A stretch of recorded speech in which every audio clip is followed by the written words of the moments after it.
In the previous lesson, we saw how we can use some additional features like add-ons to improve the layout and the management of the nodes in the node editor, but also how we can create like non-destructive primitives and generate terrains and trees and other useful assets.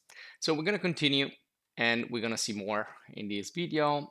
And also we're going to play just a little bit with the node editor to create some scatter on a terrain, a random scatter that looks, well, non-repetitive. And since there is no scatter modifier in Blender, I think that's one of the most interesting features of the node editor and the geometry nodes. So I'm gonna create a new scene here, and we're gonna start by checking out some resources that we have that are not entirely for free. So the resource I want to show you is this one right here. It's called Gumroad. And here we have a lot of downloadable assets. And let's say we're looking for a terrain. So I'm going to go for this search and press enter. And it will show you a lot of results. Some of these are for free. And you can see here there is 0. Of course, you can donate. You are expected to donate something. So if you feel like it, do it.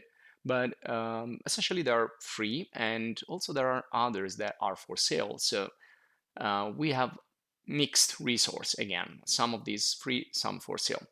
And you should use the filter here. You can sort, you can put some tags. For example, if you want to check only the geometry nodes, you can turn this tag on and it's going to show you which one of these are developed using geometry nodes. And also you can filter and see only terrains, etc., etc. So you probably don't have any problem with this. And then down here you also can set minimum and maximum price. So if you put 0 and 0, it's only going to show you like the free stuff. Now, if you're using nodes, you're probably working for entertainment or like procedural design or architecture or graphics. So I'm going to just do a couple of examples. For example, if you're looking for something, fantasy, you can look for castle, and there is one called castle generator.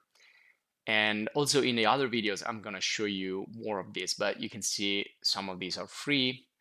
And then we have, for example, spaceship generator, and this is another one, and that we have a free one, and this one here is for sale. And also if you're working in architecture, landscape design, things like that, you have the building generator, and there you go. So you have various options here. Now for the terrain, I found a couple of interesting packages that we can use. This one here, for example, is called Blosm, and it gets data from Google 3D and OpenStreetMap and terrain, etc., etc. So depending if you have access to these services, you can download terrains, you can download textures, you can download buildings and things like that. So to proceed in Gumroad, all you need to do is just add to the chart, put some price here. Again, if you want, you can donate or you can add a tip. And all you need to do is just put your email right here and click on the get, and it's going to go in the downloads. So usually you'll find it up here, but you can also choose a folder where to store it. So this one here, I think it's a good example. I'm not going to show you like, everything, but once you get going, you can search and find whatever you're looking for, if you're looking for trees or whatever. And this is also a good one that I checked. It's called the AutoTerrainer. And so if you go here, you can see all the details, also some explanation. Essentially, this one here turns a mesh into a terrain. And when you adjust the points, everything will be adjusted accordingly. And you see there is a free version, light version, and then you have like other versions that are for sale, etc., etc. So talking about scatter, you can search for here, and you'll find again a lot of tools that you can use. Also for nodes, you can see this is specific for nodes, extra nodes, geometry. So there you go. This is free. So you have some of the free nodes. And well, what I'm looking for is called the easy scatter. There you go. So if you know the name, it's even faster. And if you want, in the comments, you can put some other indication for useful add-ons. And this one here, it just creates a scanner, but also we're going to do it manually later. And there you go, you have a light version and then full version, etc., etc. So I went for the scatter light just to show you how these things work. But every time here you need to download it. You cannot drag and drop as we did with the extension website in the previous lesson. So you need to do it manually. You need to install it manually. But let's see it together. We already done that, but let's see it again. So all you need to do is go to Edit Preferences, and in the Get Extensions here, you can try to search for what you're looking for. And in my case, I want to look for the Blosm, and you can see that it's not found in here. So what you can do is click on this arrow and go to Install from Disk.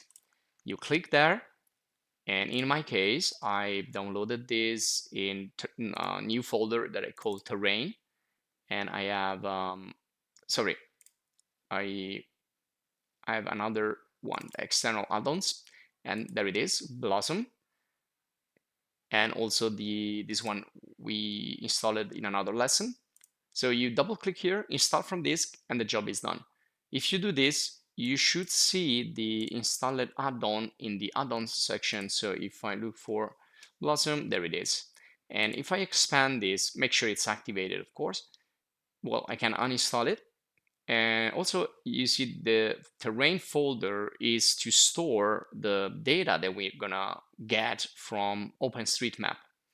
And then if you want to use other satellite imagery and data, you need to get like tokens from these services. So if you want, you can use additional services, but these are not like preset for you. You need to do it. But we can use OpenStreetMap and terrain. So I'm gonna close this, and you're gonna find it in the sidebar on the right. So you click here, expand, go down, and there it is, Blosm. And we can click here to select an area we wanna bring in our scene. So select, and it's gonna open up a map, and we're just gonna zoom, and I'm gonna get like I got Manhattan from here, but you can get any place. So let's go where it is. There you go. We get into Manhattan and click on Show Selection Rectangle, resize it because it's going to be pretty heavy, so you don't want like a really large area if you don't want to wait a long time. So I'm going to go with a really small area here. There you go. And I'm going to, let me make this a little bit smaller, and I'm going to copy. There we go. So it will get the coordinates essentially, and this is the area size, which is about 2 kilometers wide. So I'm gonna go back in here and paste.